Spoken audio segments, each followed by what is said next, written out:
Bonjour, alors je suis Gisèle, j'ai 70 ans, je suis mamie de 8 petits-enfants.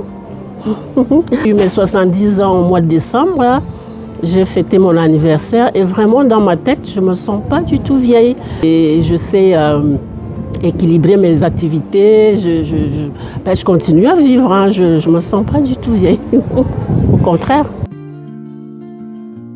Je pense que les femmes de plus de 50 ans ne sont pas... en fait, je pense même qu'elles sont oubliées. Ce sont les femmes les plus jeunes qui sont mises en avant. Quand il y a des campagnes de sensibilisation, c'est toujours des femmes jeunes qu'on voit.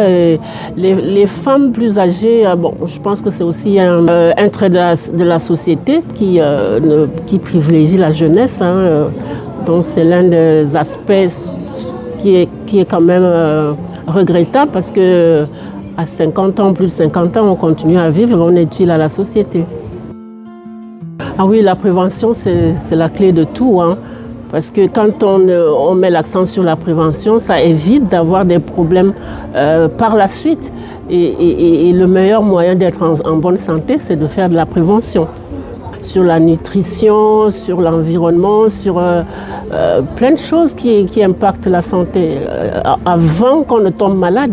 Moi, j'ai lu une publication sur la médecine chinoise où un médecin chinois disait que, et j'étais tout à fait d'accord avec lui, ils mettent l'accent sur la prévention. Or, ici, on fait plutôt le contraire. On préfère soigner quand on est malade alors qu'il faudrait peut-être opter pour agir autrement, d'informer, de mettre plus d'accent de sensibilisation sur les actions de prévention. Les personnes seraient plus impactées s'il y avait des actions au niveau local, au niveau de la mairie par exemple. Je pense que ce serait plus positif, plus efficace. Où on fédère toutes les ressources pour qu'on puisse travailler ensemble, les collectivités, les associations, les patients. Et ça permet de mettre en œuvre des actions qui concernent tout le monde et puis qui impliquent tout le monde. Je pense que là, il y a une dynamique vraiment à mettre en marche. Voilà.